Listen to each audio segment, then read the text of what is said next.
And the crazy thing is, they don't address that under Trump administration, that gap had started to tighten. Oh, yeah. The fact that bacon and eggs and the cost of everything else has gone up, but you tell us we're doing better and the economy is wonderful. You won't talk about the fact that the dollar is now worth 83 cents. $1 is now worth 83. You won't talk about any of that, and you think that we're not the intellectuals. Yeah, they just want Black people or poor people to be their little pets, so they can feel like they're doing something right. When she was on with Brian Gumbel, I think they call her America's sweetheart. When she was on with she was dumb then. Yeah, right. She was dumb then when she was on with Brian Gumbel, and both of them were as arrogant and snobbish as they still are with her little varicose vein ankles and feet with them damn shoes on. I know she got. Next, we're moving on to Katie Couric. So let me see here. You're just breaking my heart today, right? Katie Couric. Oh, you were a fan of Katie Couric? Yeah, here she is. No. Yeah, I never liked Katie, get a life. Oh my gosh. Yeah, so she's been slammed as out of touch for me for claiming Trump's MAGA driven by anti-intellectualism. Oh, and jealous of the elites. Yeah. I have a clip here. So I saw that. Oh my gosh. And she's so smart. Yeah. I know. They used to call her the dumb one. That's why she don't know what a woman is. She support people that don't know what a woman is. Take a look here. Oh no, not what blacks and whites make today. That's it's against the law for a long time to pay someone less. Bill Maher. Right. No. But I'm sure there is a difference because of course the legacy of our history. There's going to be huge disparities in everything. No, I'm talking about like net worth. Like what? Before we go on, do they ever talk about anything else? All these white liberals sit around talking about, the Black people, they're so racist against Black people. This is all they talk about. I know. White guilt. They feel so guilty because, again, we're jealous of them. So we're supposed to be jealous of them. Here it is. I just had to say that. It's like, oh my gosh. Hold on. Worth. Talking about overall income inequality and even taking race out of it, the huge chasm between the uber wealthy and people who don't have $400 in an emergency. Ridiculous. And you ain't giving them not one damn cent of yours. Never been such a stark divide. Right. And I feel like, to your point, Bill, the socioeconomic disparities are a lot, and class resentment is a lot. And anti-intellectualism and elitism is what is driving many of these anti-establishment, which are Trump voters or anti-establishment voters. So I think that is a huge problem that we have to address. Globalization. Give up your money, Gwen. The transition from an industrial to a spread it all out around New York. Society. I don't know if you've ever been jealous of what someone else has or resentful. It is such a corroding. She's so concerned about corroded out. I'm so being corroded. Feeling. And I think that when people who are really struggling see people who have everything and are on top of that looking down on them, it is just a recipe for such anger and resentment and grievance. All right. So here we are. So I thought she liked the people, the little poor blacks and the little poor people. Right. The little pets.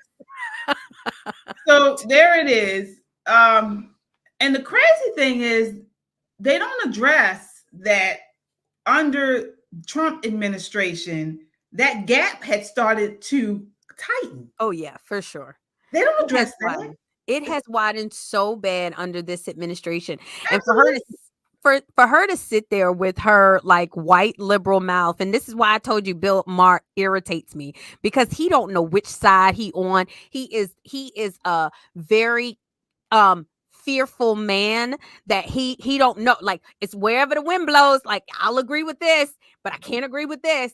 And for her and him to be sitting there talking about anti-intellectualism. Right. These are the dumbest people that I've ever seen in my entire life. Like, and we know these people. You guys, y'all, we're educated. I don't think people understand. Like, we have all went to university, have gone, to, like, I know Shelly has gone further probably, but these people are not smart when you can't even address the basics. Like the fact that the people that you care about so much cannot get an apartment right now. They're all living with their parents. The fact that bacon and eggs and the cost of everything else has gone up, but you tell us we're doing better and the economy is wonderful. You won't talk about the fact that the dollar is now worth 83 cents. $1 is now worth 83.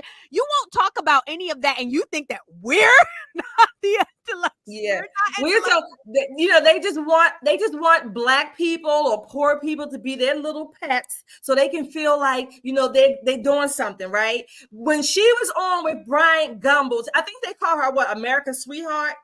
When she was on with she was dumb then. Yeah, right. She was dumb then when she was on with Brian Gumbel, and both of them were as arrogant and snobbish as they still are with her little varicose vein ankles and feet with them damn shoes on. I know she got on my nerves.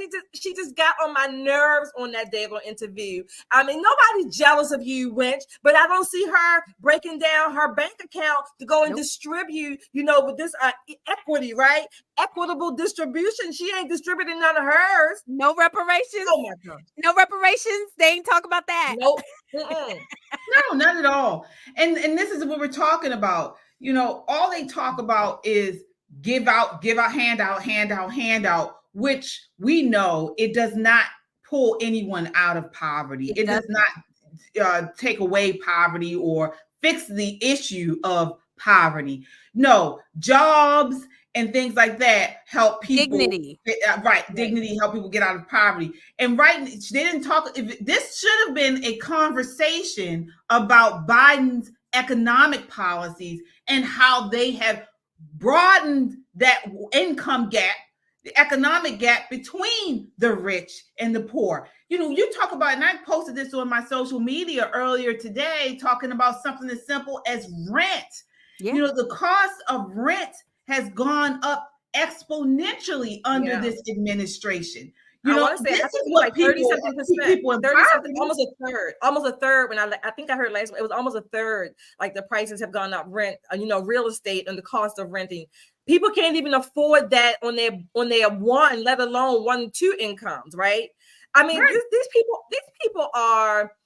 I don't even know the word. They're just pathetic, right? Yeah. And they use these poor people or black people, whoever the pet of the day is. They use them to put a salve over their own fake guilt that they really don't have. They just want to look like they do, and they want to look like they care.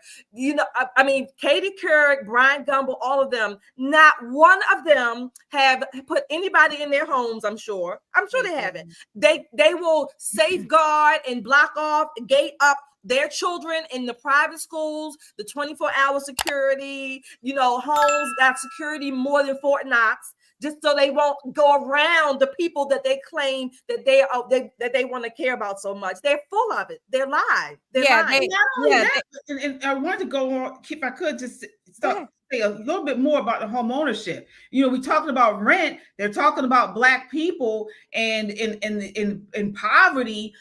We all know that one of the things that gets people out of poverty is home ownership. Right. And according to the National Association of Realtors, the home ownership rate among Black Americans is 44%, whereas for white Americans, it's 72.7%. It's the largest Black-white home ownership rate gap in a decade. And it was much better under Trump. But these policies that this administration has put forth are not good. They're not good. But all these people, all these white liberals can do is sit around and whine and bitch and complain and do these pity parties, about how, they're so jealous of us, when no, we want the Biden administration to put in economic policies that work. Yeah, and no, KJ, don't speak that, because we seen what economic policies that the Democrats put in place that helps Black folks in 2008 crash. We seen what happens. Right. The fact of the matter is the blacks don't prioritize these things, and now they've made it harder and harder. For the first time ever in history, the more single adults live at home with their parents. That's Black and white. It's unattainable. Homeownership has become unattainable for Black and white people. However, at least white people will sometimes prioritize it a little bit more.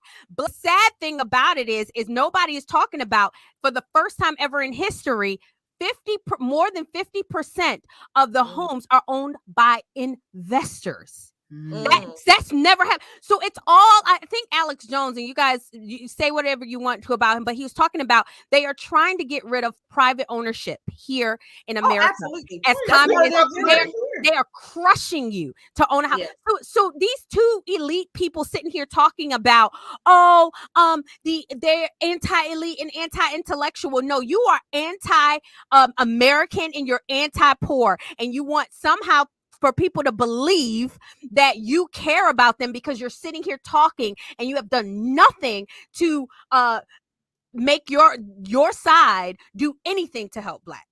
And you know that anti-intellectualism, that's just a code word. Now, that's a code word. Basically, we're dumb. We're dumb. We already were deplorables, right? I mean, if whatever you want, what they call about the ones in the rural town, I forget. But we're just so dumb, and they're just so much better, and they know what's best for us. Of course, this little paternalism, this elite paternalism attitude that they have. Again, we're just their little pets, so they can feel like they're doing something. Fuck them. They get on my nerves. Oh, I'm trying to